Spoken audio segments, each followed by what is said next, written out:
एक central Asian country है जो कि काफ़ी ज़्यादा पॉपुलर होती जा रही है among Indian students who are thinking about going abroad for their MBBS studies. And काफ़ी सारी सिमिलरिटीज़ हैं इंडिया से, जैसे आपका वेदर है वो ऑलमोस्ट इंडिया जैसा ही है। ऑफ कोर्स एशियन कंट्री है तो कल्चरल सिमिलरिटीज़ भी हैं। काफ़ी सारे जो मेडिकल इंस्टीट्यूट्स और हॉस्पिटल्स वगैरह हैं इंडिया के, उनके भी ब्रांचेस हैं उस कंट्री में। In fact I am not talking about Nepal और Bangladesh, I am talking about Uzbekistan. सो काफ़ी सारे स्टूडेंट्स हैं जो कि कमेंट्स में भी बोलते रहते हैं। इनफैक्ट मेरी बात होती है तो वो मुझे वैसे भी बोलते रहते हैं कि please make a video about Uzbekistan. So this video is going to be about it.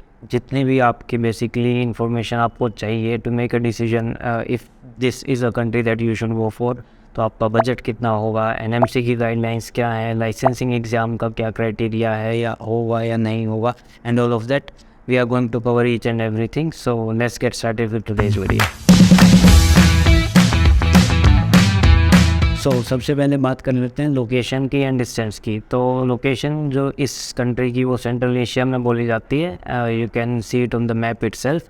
And this is one of the USSR countries जो कि USSR से अलग होके बेसिकली एक अपना अलग कंट्री बनाया था इन 1991 में। तो जैसे आपका कज़ाकिस्तान, किर्गिस्तान, ये इस तरह के और काफ़ी सारे कंट्रीज़ है। इनफैक्ट आपका इवन यूक्रेन, बेलारूस, जॉर्जिया, ये सारे कंट्रीज़ भी जितने भी हैं वो पोस्ट USSR कंट्रीज़ बोले जाते हैं। तो ये चीज़ काफ़ी इंपॉर्टेंट है, कीप दिस इन माइंड कि USSR कंट्री रहा है। एंड आगे मैं वीडियो में कुछ चीज़ें बताऊंगा, then you will get a good idea कि क्यों बोल रहा हूँ मैं ये बात। इफ़ अगर हम बात करें कल्चर की, तो जो वहाँ का कल्चर है, since it has been USSR country, तो ऑफकोर्स वो आपका एशिया और रशिया का जो मिक्स है, एक कल्चरल मिक्स, वो वहाँ पे आपको देखने को मिलेगा। And if you talk about whether, तो यहाँ पे आपका समर्स के अंदर अप्रोक्सीमेटली 25 to 30 डिग्रीज तक जाता है सेल्सियस मैक्सिमम। एंड मिनिमम आपका विंटर्स में -2 to -5 तक जाता है कुछ सिटीज़ के अंदर। काफ़ी सिटीज़ में तो वहाँ भी नहीं, वहाँ तक भी नहीं जाता है, 2-3 डिग्री 7-8 डिग्री तक रहता है। तो that's why people say that कि काफ़ी सिमिलर टेम्परेचर है as compare to India. Since क्योंकि ये आपका काफ़ी क्लोज है इंडिया से, तो जो आपका ट्रैवल टाइम है वो काफ़ी कम है। अराउंड 2.5 आवर्स की फ़्लाइट आपको डायरेक्टली दिल्ली से ताशकंद सिटी की मिल जाती है, जो कि कैपिटल है उज़्बेकिस्तान का। And if you talk about the currency use over there, तो वो आपकी उज़्बेकी सोम यूज़ करी जाती है। And this is a weak currency as compare to अपना इंडियन रुपीज़। तो आपका 1 Indian rupees is equal to around 135 Uzbeki som. And because of this also like वहाँ पे जो लिविंग एक्सपेंस है वो काफ़ी चीपर पड़ जाता है as compare to if you talk about countries like Russia, Georgia, China, जितने भी अदर कंट्रीज़ हैं।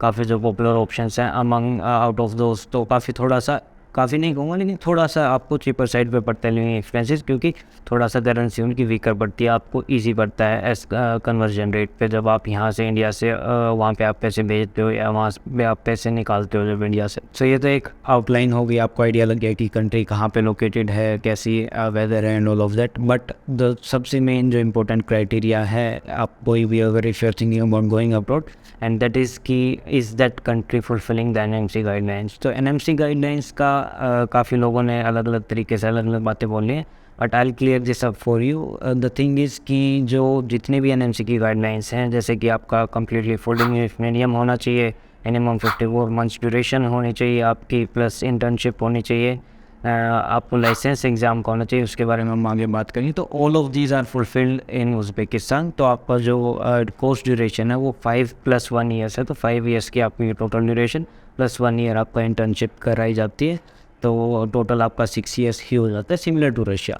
तो जैसे कि मैंने आपको बताया था इनिशियली कि पोस्ट USSR कंट्री है ये, तो एजुकेशन सिस्टम के पॉइंट ऑफ व्यू से एंड इनफैक्ट काफ़ी सारी चीज़ों के पॉइंट ऑफ व्यू से काफ़ी सारी सिमिलरिटीज़ हैं as compare to Russian universities.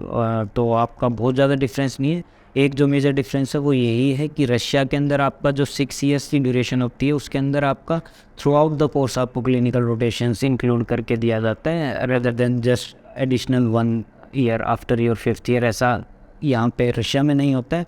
Uzbekistan में ये केस है कि after your 5th year 1 year like the last 6th year is considered as your internship basically, और वहाँ पे आपका 3rd year to 6th year आपकी टोटल पूरे 4 ईयर्स लगभग आपकी जो क्लिनिकल रोटेशंस होती उसको एज ए इंटर्नशिप काउंट किया जाता है। तो only this minute difference is there, otherwise जो आपका बेसिकली यूनिवर्सिटीज़ के अंदर एग्ज़ाम्स का पैटर्न है, जो आपका क्लास का स्ट्रक्चर है, वो जो टीचिंग की मेथोडोलॉजी है, everything it is almost same as Russia in fact. इसके बाद एक जो काफ़ी बड़ा मेजर कंसर्न है दैट इज़ कि if they are teaching in completely full English medium और नॉट।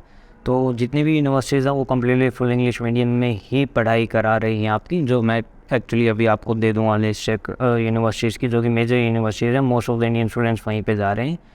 लेकिन one thing you have to keep in mind is that here also just like any other country, जो कि मैं अपना आप almost हर video में ये चीज़ बोलता हूँ अगर मैं किसी कंट्री के बारे में वीडियो बना रहा हूँ तो, that you need to learn the local language as well. तो ऐसा नहीं है कि आपको सिर्फ इंग्लिश में पढ़ के काम फिनिश हो जाएगा। Since you will be doing internships and all of the internships and all over there, तो आपको लोकल लैंग्वेज भी सीखनी पड़ेगी। एंड उज़्बेकिस्तान में most of the people they speak 2 languages, तो आपका वहाँ पे उज़्बेक भी बोली जाती है एंड मैक्सिमम लोग रशियन भी बोलते हैं, since it has been part of Russia and still वहाँ पे काफ़ी major part of the population they still speak Russian.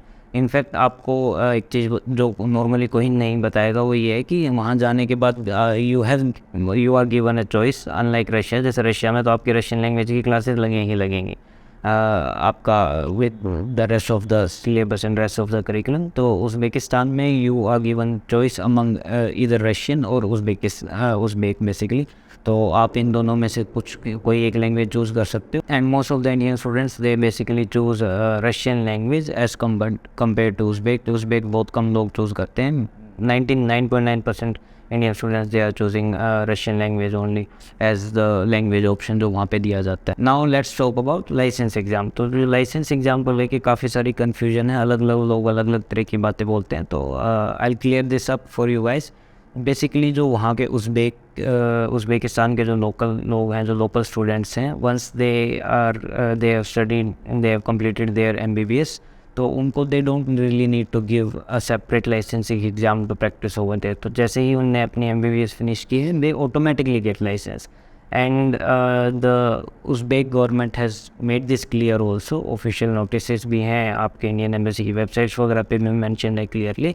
तो उन्हें ये बोलते हैं कि फॉरेन स्टूडेंट्स के लिए, इंडियन स्टूडेंट्स के लिए, they also don't need to give any separate license exam. तो एज ऑफ नाउ अलग से कोई लाइसेंसिंग एग्ज़ाम नहीं होता है और ना ही देना होगा for Indian students to get a license to work over there. तो आपका जो ये काफ़ी मेजर क्राइटेरिया है, जो कि काफ़ी सारे लोगों को, काफ़ी सारे स्टूडेंट्स को एक कंसर्न है कि आपका लाइसेंसिंग एग्ज़ाम अगर होगा तो लोकल लैंग्वेज में होगा। जैसे रशिया के लिए काफ़ी सारे स्टूडेंट्स को ये डाउट है बेसिकली, और मतलब कंसर्न है आई वुड से। तो वो चीज़ यहाँ पे आपका थोड़ा सा सॉर्ट आउट हो जाता है। You don't really need to give the license exam, आपको डायरेक्टली ही मिल जाएगा यहाँ पे।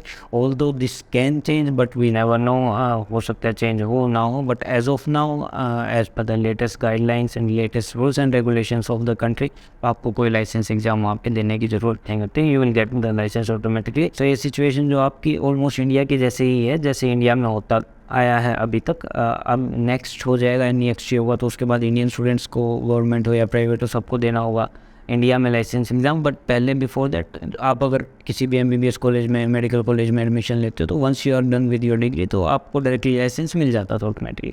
तो सेम सिचुएशन वहाँ पे, आपको अलग से कोई अदर सेपरेट लाइसेंसिंग एग्ज़ाम नहीं देना है, you being a foreigner also. तो ये काफ़ी मेजर बड़ा एडवांटेज है। सो तो आपकी जितनी भी NMC की गाइडलाइंस हैं, रूल्स रेगुलेशंस, वो कम्प्लीटली फुलफ़िल करती हैं वहाँ की यूनिवर्सिटीज़।